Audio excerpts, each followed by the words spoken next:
مجھے ایک واقعہ بار بار جھنجھوڑتا ہے. ممبئی کی سرزمین پر ہمارے ایک حاجی صاحب بڑے پیسے والے پرہیزگار آدمی بھی ہیں، لیکن اپنے بیٹے کو انہوں نے بچپن سے، اکلوتا بیٹا تھا، کانوینٹ میں پڑھایا، انگلش میں پڑھایا اور بہت ٹاپ کی کالج یونیورسٹی میں پڑھا، یہاں تک کہ اسے لندن بھی پڑھنے کے لیے بھیجا تھا. 24 سال کا یا 25 سال کا لڑکا تھا، اچانک بون کینسر ہو گیا. بون کینسر ایسا ہوا کہ پتہ ہی نہیں چلا. 6 مہینے کے بعد پتا چلا کہ یہ 3rd سٹیج پر ہے، کچھ کر ہی نہیں سکتے تھے. پہلے تو لندن میں علاج ہوا، اس کے بعد پھر وہاں سے مایوس ممبئی لوٹا ہے. جب گھر آئے تو 25 سال کا جوان بستر پر ہے، گل گیا ہے اور باپ کی حالت دیکھنے کے قابل. روتا تھا، نمازوں میں آ کر دعا کی چٹھی ہر بار. پھر وقت ایسا آیا، مجھے وہ بات یاد آتی، کافی سال ہو گئے.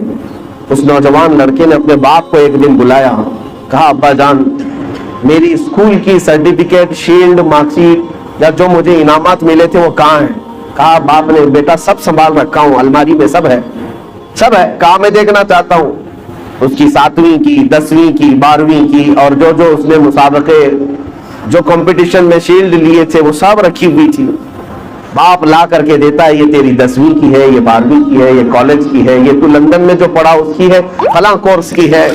وہ بستر پر لیٹے لیٹے نوجوان دیکھتا رہا.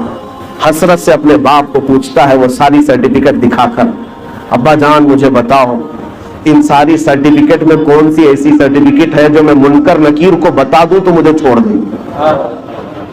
میں قبر میں جانے والا ہوں، میری زندگی بہت مختصر سی رہ گئی. بون کینسر، اب میں بچنے والا نہیں ہوں، لیکن بابا جان مجھے بتاؤ اس سرٹیفکیٹ میں کون سی بتاؤں منکر نکیر کو کہ وہ چھوڑ دیں گے مجھے؟ باپ کہتا ہے میرے پیروں تلے زمین کھسک گئی. میں نے آج تک یہ سوچا بھی نہیں تھا.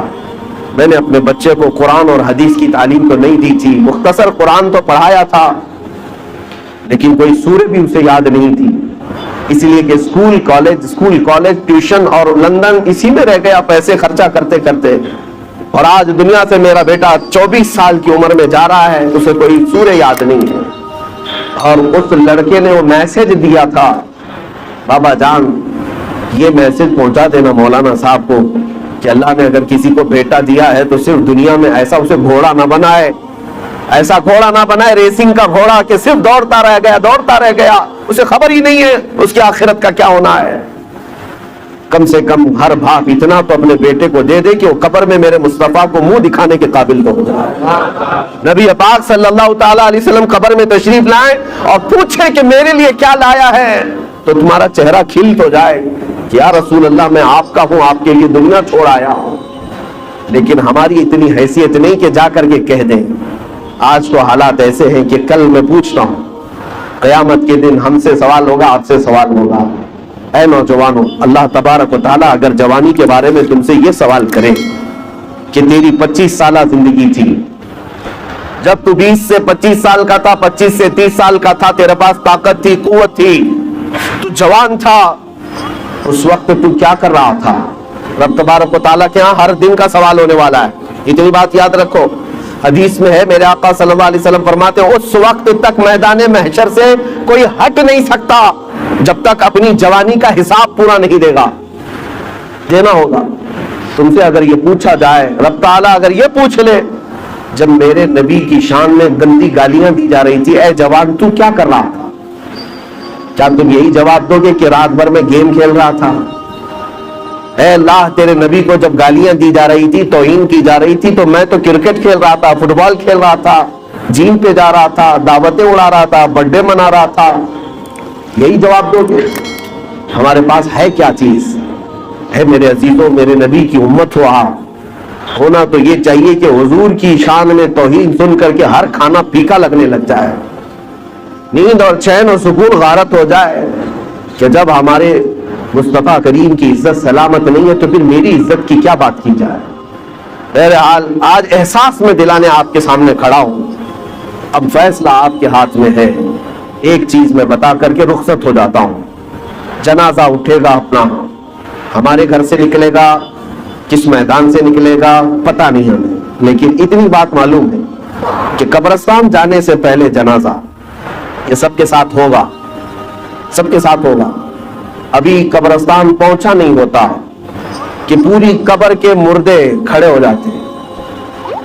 اگر کوئی غلط آدمی کا جنازہ آ رہا ہے، گنہگار کا آ رہا ہے، تو وہ کھڑے ہو جاتے ہیں اور کہتے ہیں اے رب ذوالجلال اسے ہمارا پڑوسی نہ بنا، اسے اس قبرستان میں داخل ہونے نہ دے، اس لیے کہ آج وہ آئے گا، دفن ہوگا، اس پر تیرا عذاب ہوگا جس کی وجہ سے ہم سب کا چین اڑ جائے گا۔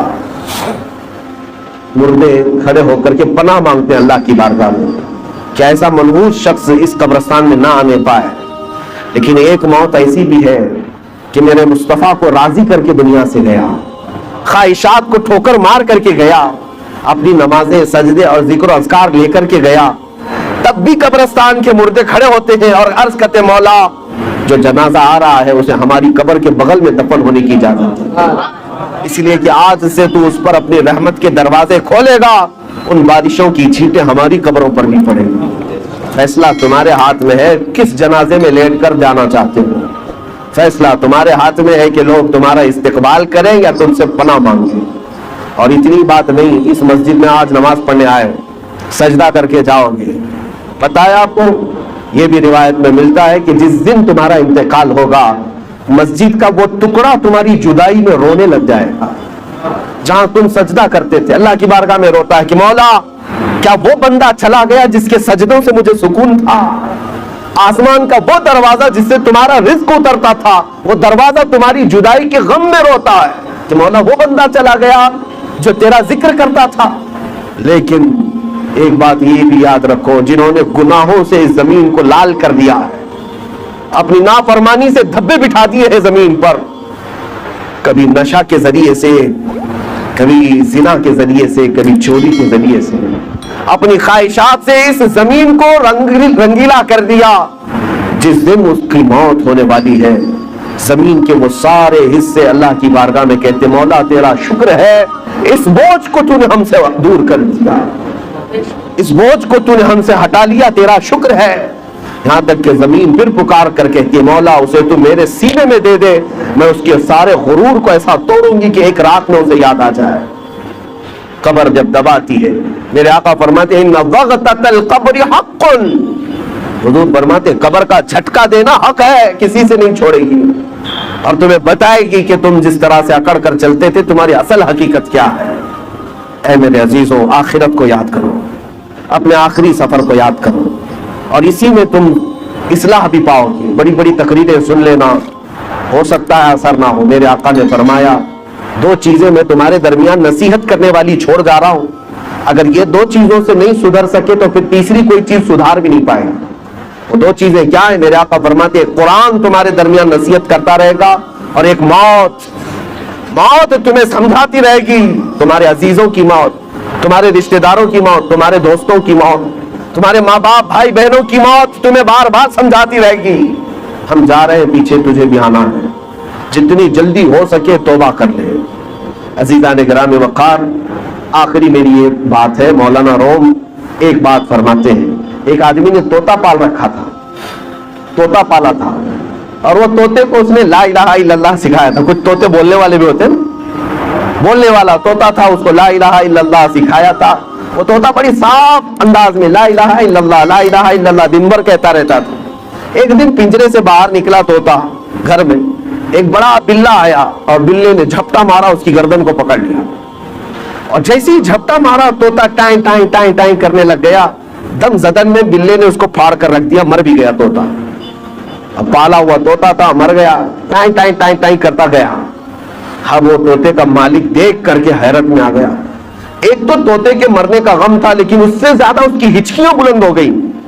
لوگ آئے کہنے لگے ایک طوطے کی موت پر اتنا کیا غم کرتا ہے، دوسرا طوطا پال لے، اسے سکھا دے، پھر وہ بولے گا۔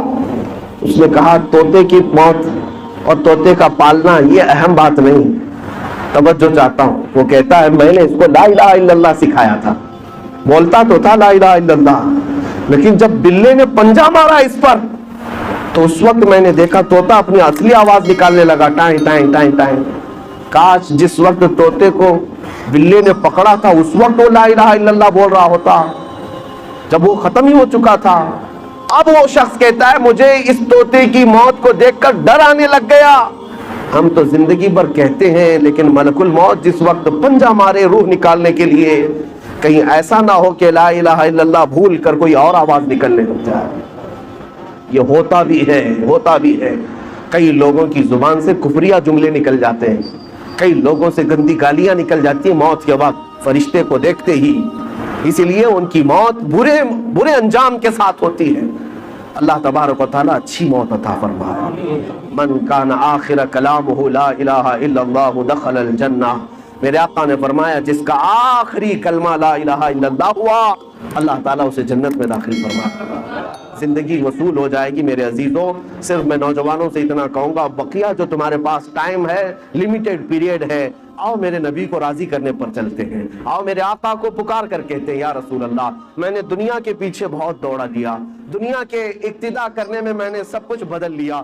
کبھی اس کے کپڑے پہنتا تھا, کبھی اس کے کپڑے پہنتا تھا, کبھی چہرہ اس کی طرح بناتا تھا, کبھی بال اس کی طرح بناتا تھا. میں نے ساری دنیا کے بڑے بڑے ہیرو, ایکٹر, سٹار, فلم والے, ان سب کو دیکھ کر کے حضور میری تو ساری بہار آپ سے ہے.